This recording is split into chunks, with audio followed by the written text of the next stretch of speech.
I am Ferdinand Marcos, and I am the President of the Republic of the Philippines. I stand today on behalf of 110 million Filipinos. It's me again. Ayan, shoutout sa inyo mga best. Hello sa mga Marcos loyalists and supporters. It's me again, guys.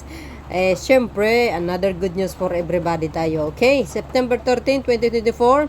Alam niyo naman ang Pangulo, guys, ha?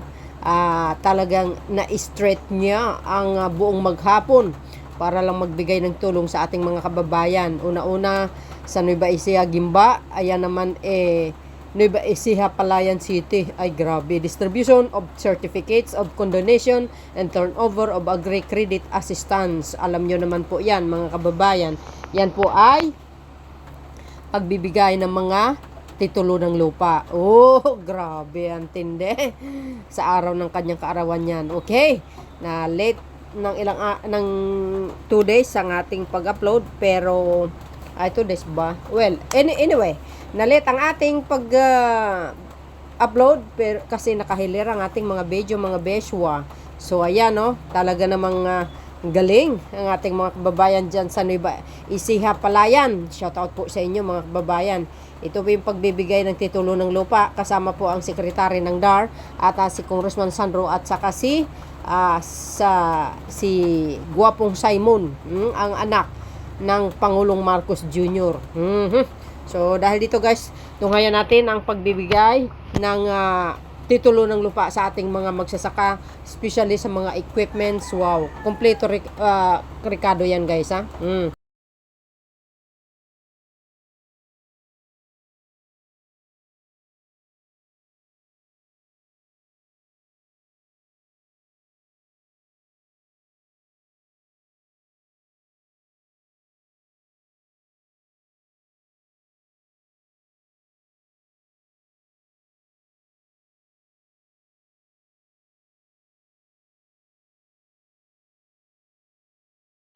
Gandang araw po sa ating lahat. Sa ating mahal na Pangulo, Ferdinand Romualdez Bongbong Marcos Jr., isang maligayang pagbati po sa inyong kaarawan. Palakpakan po natin ang ating Pangulo.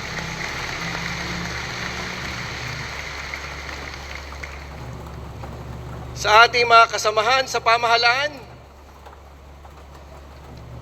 sa pangunguna ng ating pong kalihim ng Department of Agrarian Reform, Secretary Conrado Estrella III, palakpakan po natin.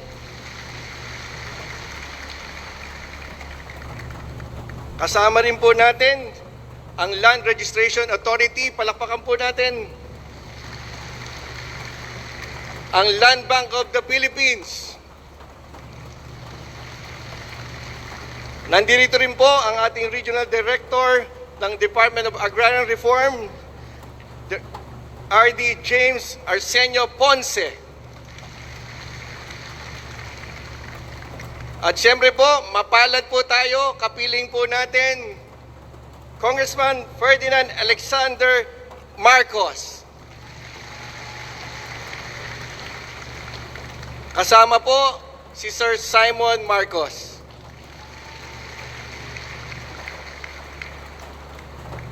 Kapiling din po natin ang representative po ng 3rd District, Congresswoman Ria Vergara.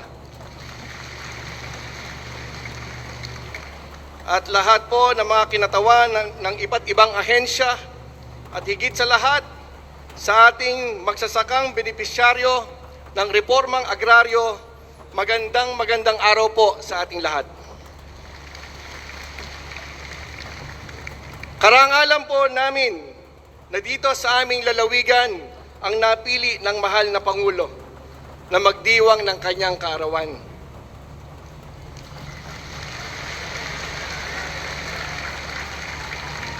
At sa halip na siya ay bigyan natin ng regalo, siya pa ang nagdala ng pagpapala para sa ating mga kababayang magsasaka.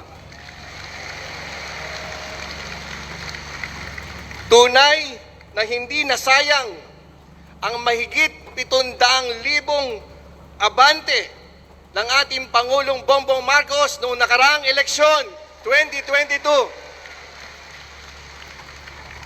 Talagang mahal na mahal po ng ating Pangulo ang ating lalawigan. Ngayong araw, ipinagdiriwang din natin ang isang mahalagang hakbang sa pagkamit ng hustisya at kaunlaran sa pamagitan ng reformang agraryo. Ang pamamahagi ng 6,000 certificates of condonation sa ilalim ng Republic Act 11953 ay isang malaking tulong upang mapagaan ang mga pinansyal na pasanin ng ating mga magsasaka. Ang kanilang kalayaan mula sa pagkakautang ay isang hakbang patungo sa mas maunlad na kinabukasan para sa kanilang pamilya.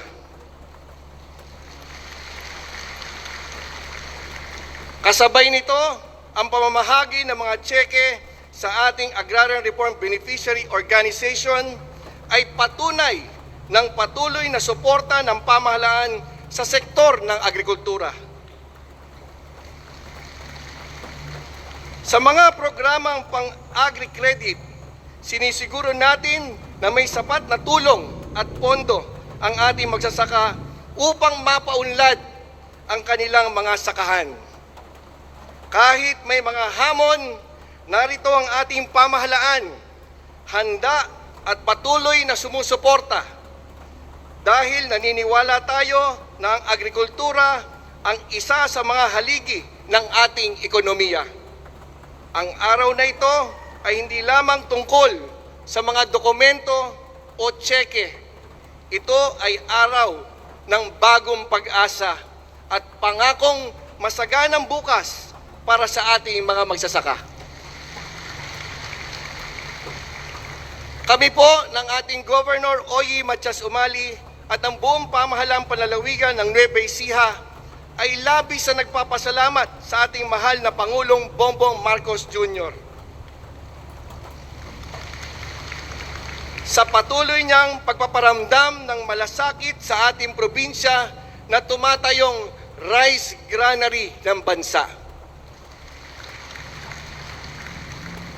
Walang masasayang na tulong.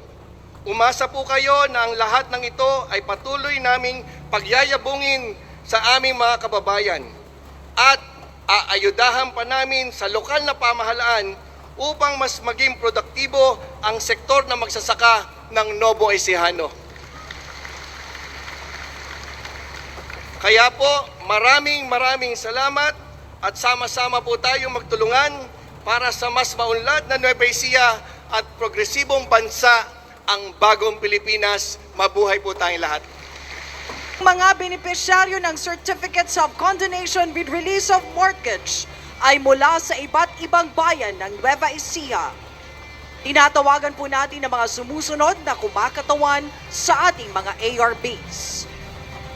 Una, Ginoong Apolinario Peralta ng Bongabon na nagmamayari ng 2 ektaryang lupa, aabot sa 200,000 piso na amortisasyon ang sasagutin na ng pamahalaan sa ilalim ng RA 11953. Ginang Rosalinda Palomo sa bayan ng Karanglan ay may 3 ektaryang binubungkal na lupa, mahigit sa 25,000 piso na amortisasyon ang sasaluhin na ng pamahalaan. Si Ginoong Gil Cabrera Jr. naman ng General Tino ay humigit kumulang sa 1.5 hectares na may halagang halos 6,000 pisong amortisasyon.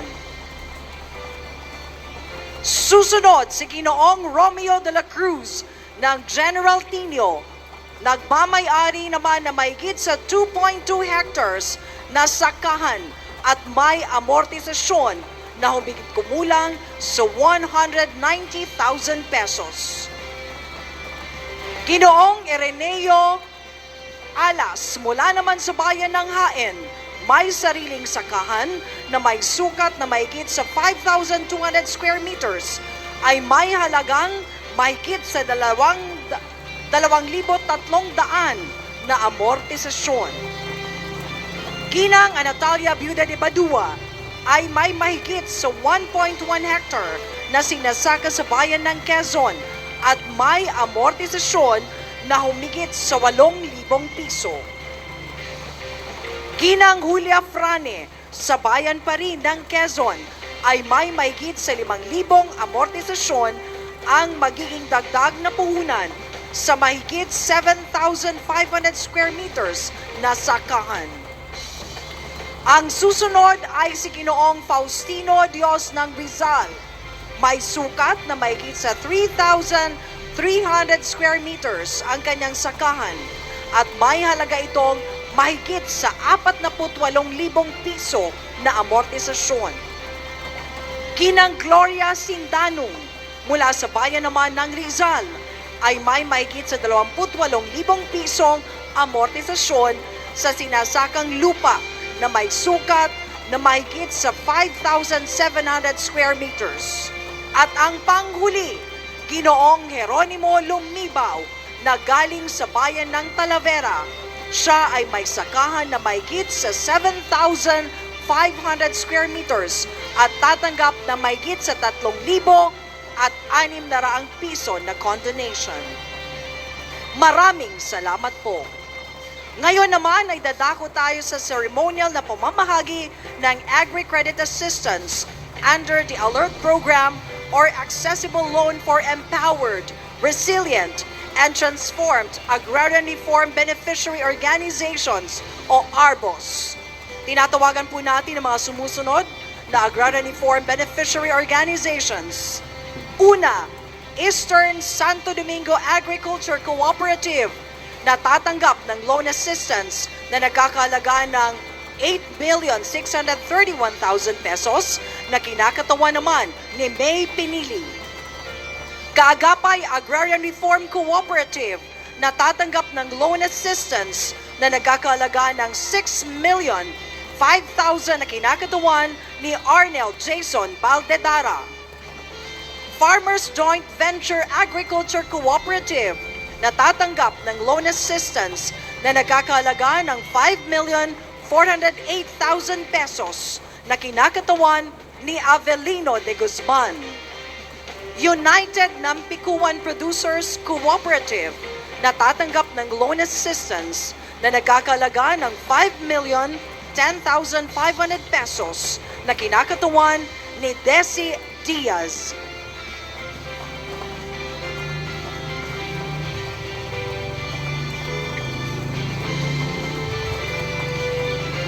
At panghuli, Santa Lucia Old Multipurpose Cooperative na tatanggap ng loan assistance na nagkakahalaga ng 4,282,500 pesos na kinakatawan ni Anselmo de la Cruz.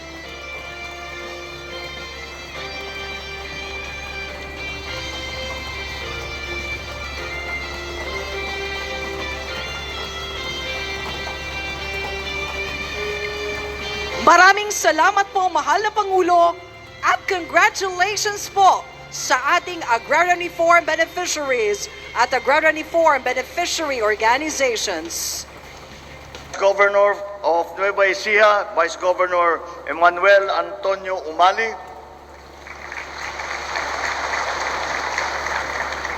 at mga minamahal kong mga kasama sa pamahalaan na nandito upang magbigay ng tulong sa ating mga programa at ang pinakamahalaga sa lahat ng nandito ngayon, ang pinaka-importante kayo po mga agrarian reform beneficiaries na ating binibigyan ng ating condonation at saka financial assistance. Ito dahil birthday ko po, sinamahan po ako ng dalawa kong anak at yung panganay ko po ay congressman na ito sa 1st District ng Ilocos Norte, Congressman Sandro Marcos. Ito namang isang anak ko, pangalawang anak ko, yung bunso ko, wala, may kasama yung kanyang mother. Kaya ang sumama sa akin, si Simon, na hinila ko po sa kanila. Si Sandro ay busy sa budget ngayon. Dahil sa Kongreso, yun ang kanilang ginagawa.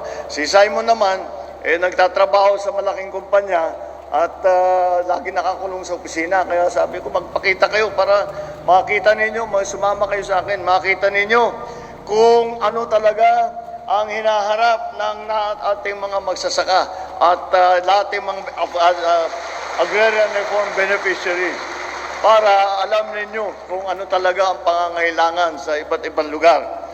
Mga kapwa kong manggagawa sa gobyerno, ladies and gentlemen, magandang tanghali po sa inyo lahat.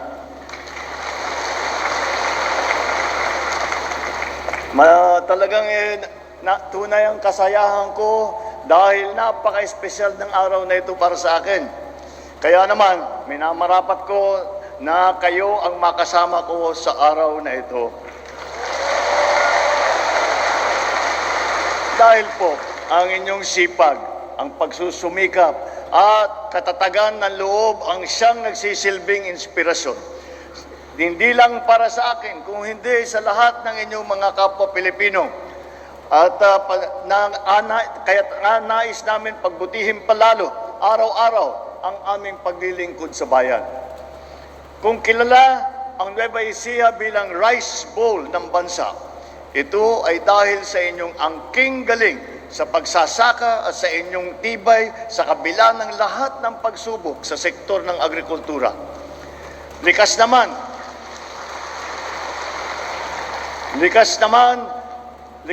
talaga sa mga Nuevo Ecijanos ang tibay at tapang tulad na ipinamalas ng mga bayani ng probinsya na ito sa unang sigaw ng Nueva Ecija 128 taon na nakalipas.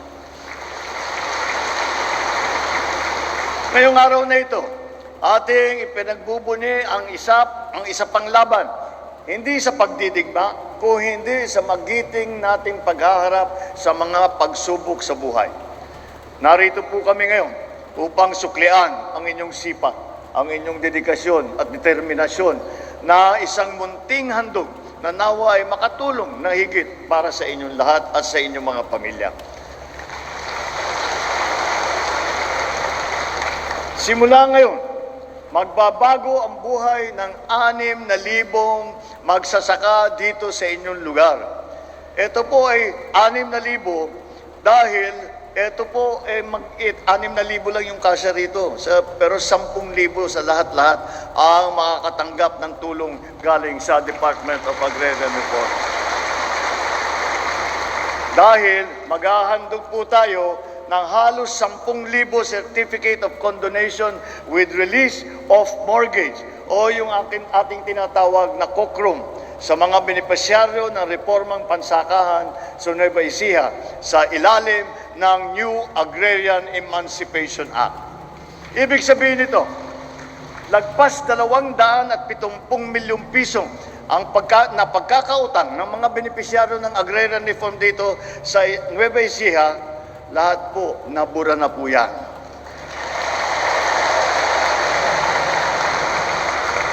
Sa tulong nito, may iibsan ang bigat ng inyong mga pasanin at magkakaroon ng ang lahat ng pagkakataong makabangon at makapagsimula muli. Hindi pa ito ang huli naming pagbibigay ng COCROM dito sa Nueva Ecija. Dahil may mahigit sa 4,500 magsasaka na sa inyong lalawigan, aking makakatanggap dito ng malapit na darating na panahon. Pangako po yan ng ating magiting na kalihim ng reformang pansakahan. Pareho kami dahil baka hindi ninyo alam, binabati niyo ako ng happy birthday. Itong ating Secretary Estrella, birthday niya kahapon. Kaya yun ang... Kaya nung nag-uusap kami, anong gagawin natin? Anong gagawin natin sa birthday natin? Namin, hindi ba birthday? Dapat may blowout. Ito ngayon yung blowout. Sa kabuuan, mahigit 500 milyong pisong utang para sa lupang pang-agraryo dito sa inyong probinsya ang sasagutin na po ng pamahalaan. Ang pamahalaan po, kami po'y naniniwala na sa pagwawalang bisa ng pagkakautang na ito ay giginhawa ang buhay ng ating mga benepisyaryo. Hindi na kayo mangangamba sa pagbayad sa amortisasyon. Hindi na kayo matatakot na mawala pa ang lupang pinagkukunan ninyo ng pantustos sa araw-araw. Maaari nyo nang gamitin ang perang pinanghuhulog nyo sa lupa para sa inyong pangangailangan. Mahigit 5 dekada na ang nakalipas matapos lagdaan ng aking ama, si Pangulong Ferdinand E. Marcos Sr., ang Presidential Decree number 27 na may layuning mabigyan ng katuparan ng pangarap ng ating mga magsasaka. Kasama din po dyan,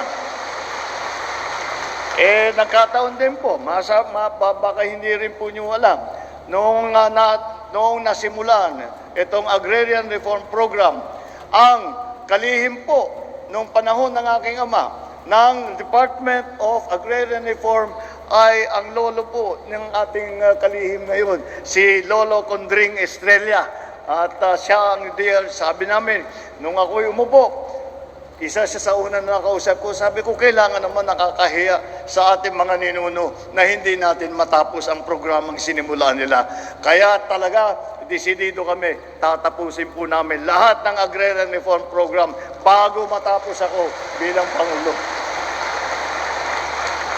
Kaya naman, hanggang ngayon ay patuloy natin sinusulong ang inyong karapatan, kapakanan at kasaganahan, maging ang kaunlaran sa sektor ng agrikultura sa ating bansa.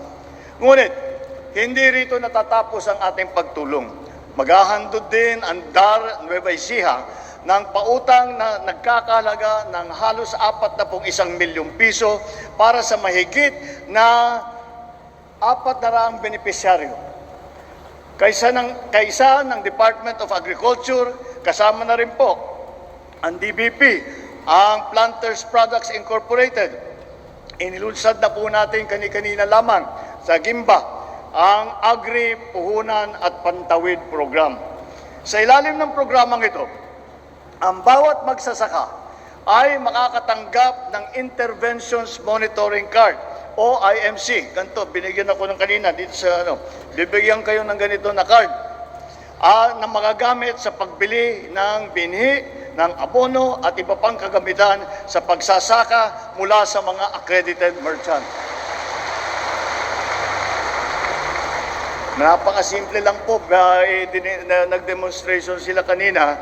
Meron pong makina, parang ATM. Basta haharap mo lang yung card mo na ganyan, babasahin na niya itong mga detalye rito at pwede niyo nang gamitin para meron naman kayong tinatawag na credit para makabili at para makakuha ng inyong mga inputs, ang inyong mga pangangailangan para sa parang production loan para sa pagsimula bawat planting season. Ang hiling ko lang po, patuloy po ninyong pagyamanin ang inyong mga lupain. Makilahok kayo sa mga gawain na magpapaunlad sa inyong komunidad. At tulong-tulong po tayo na paunlarin ang ating buong bansa. Sa tulong ninyo, sa pagkakaisa po natin mga kapwa Pilipino, ito po ay maaabot din natin itong pangarap na matagal na nating hinahanap. Marami pa pong pangarap at plano para sa Pilipinas. Nais kong maging kaagapay ng bawat isa ang pamahalaan. Nais kong mabigyan ng magandang edukasyon, kalusugan at hanap buhay ang bawat Pilipino nagsisikap pagbutihin ang kanilang mga buhay. Kaya sa araw na ito, sa buong bansa, sabay-sabay po tayong naghahandog ng tulong. Sa ginagawa natin po ngayong araw, mahigit 1.3 bilyon na piso ang ating ipagkakaloob sa mahigit 260,000 kababayan natin na nangangailangan sa pamamagitan ng ayuda sa kapos na ang Kita Program o yung tinatawag na AKAP. Gayon din po, sa araw na ito, naglaan po tayo ng lagpas sa 300 milyong piso na pondo. Mula sa aking tanggapan, upang gawing libre ang serbisyo ng mga pampublikong tertiary hospital sa bansa, kagaya ng Philippine General Hospital sa Maynila, sa Vicente Soto Memorial Medical Center sa Lungsod ng Cebu, ang Amay Pakpak Medical Center sa Marawi, at iba pang mga government hospital. Sa mga pasyente po nito, sagot na po namin ang inyong mga gastusin sa araw na ito. Wala na po kayong kailangan alalahanin sa usapin ng mga babayaran. Nawa po ay sa pamamagitan ng mga tulong na ito at sa pagsisikap at pag-agapay sa bawat Pilipino, may tataguyod natin ang isang bagong Pilipinas na hitik sa mga biyayang bunga ng mga binhing itinatanim natin ngayon. Hangad ko na katulad ng aking kaarawan, ang inyong maghapon at kinabukasan ay maging puno ng liwanag, ligaya at pag-asa. Maraming salamat sa inyong ginawang sakripisyo.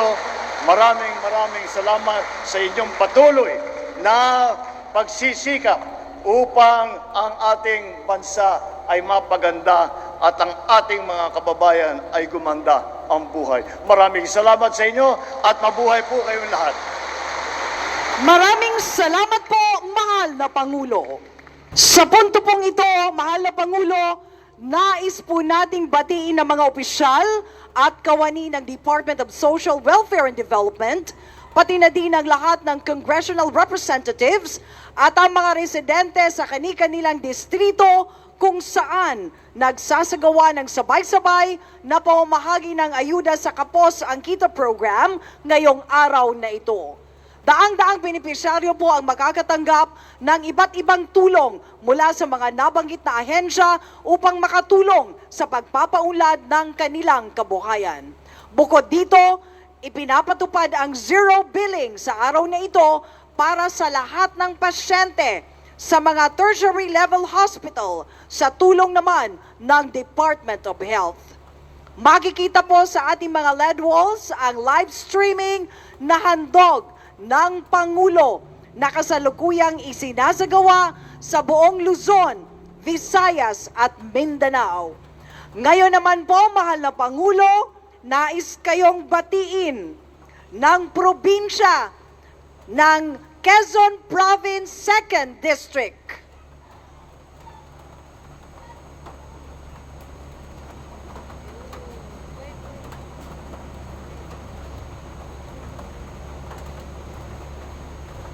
Negros Occidental 2nd District.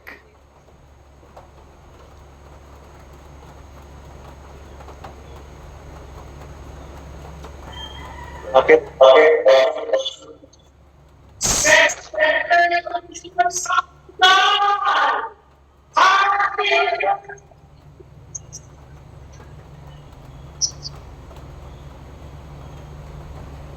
Ngayon naman, Pakiway, Bukidnon, 3rd District.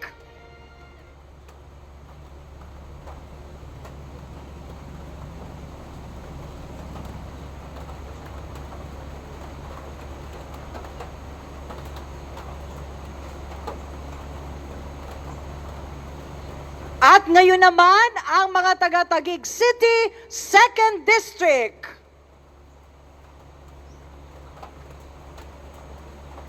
Happy birthday, Mister!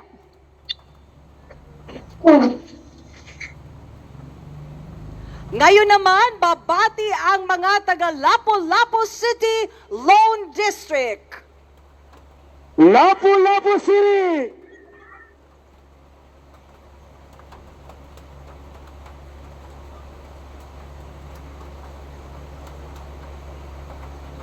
Tawagin naman natin ang South Cotabato 2nd District.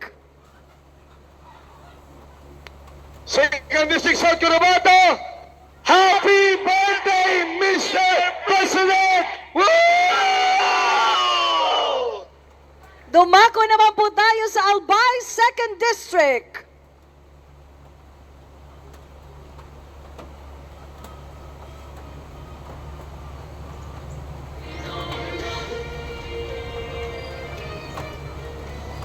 Babati naman po ngayon ang mga taga-Apayao Lone District.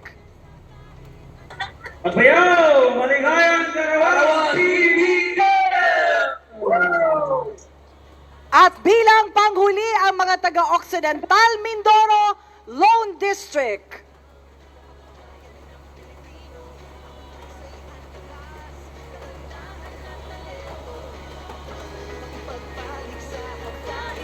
Maraming salamat po sa inyong pagbati sa ating mahal na Pangulo sa kanyang kaarawan.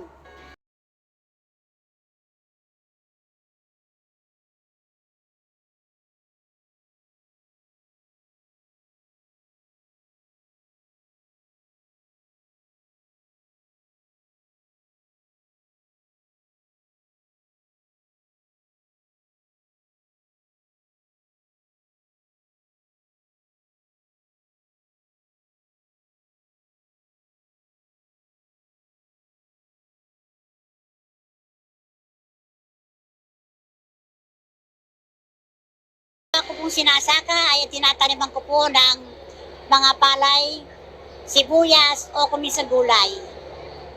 1972 po kami nag-umpisa ng pagtatanim ng aming mga pananim doon. Ngayon po, nabalitaan ko pong wala na akong pangambang magbabayad kami. Malaking blessings po sa amin sa ating Panginoon at pangalawa ang ating Pangulong Presidente. Kaya malaking pasalamat po namin unang-una sa ating Pangulong Presidente na siya ang nagbigay ngayon ng pagkakataong Certificate of Condonation sa mga magsasaka. Isa po ako isang nabiyayaan. Kaya malaking blessings po sa akin. Lalong-lalo na po sa Panginoon. Wala na po akong babayaran ng naman. Salamat po sa inyong uli-ulitin. Wala pong katapusan na aking pasasalamat sa inyo, Pangulo. Ito po'y tatanawin namin ng utang loob habang buhay. Salamat po. Kami po dito sa Region 3, sa Central Luzon, lalong-lalo na po sa Nueva Ecija ay nagagalak po na gagawin po ang distribution ng condonation certificate sa aming magsasaka ngayong araw kung kailan din po kaarawan ng ating mahal na Pangulo. Masayang-masaya po ang 6,000 naming ARBs na makakatanggap ng condonation certificates. Ito po ay nagkakahalagang 276 million na mawawala po na hindi na po babayaran ng aming mga magsasaka sa land bank po dahil po nakondone na ng ating mahal na presidente. Tuloy-tuloy po kami sa aming commitment na magkakapag-distribute pa po kasi meron pa po kaming remaining 4,000 na condonation certificates dito sa Nueva Ecija. So ipamimigay pa rin namin po sa lalong madaling panahon, hindi lang po pamimigay kundi pati po ibang serbisyo ng Department of Agrarian Reform, lalong-lalo na po sa support services at pagtutulong hindi lang po sa pagbibigay ng titulo kundi sa mga other pong machineries and support services sa ating magsasaka upang mapalago po nila ang kanilang sakahan.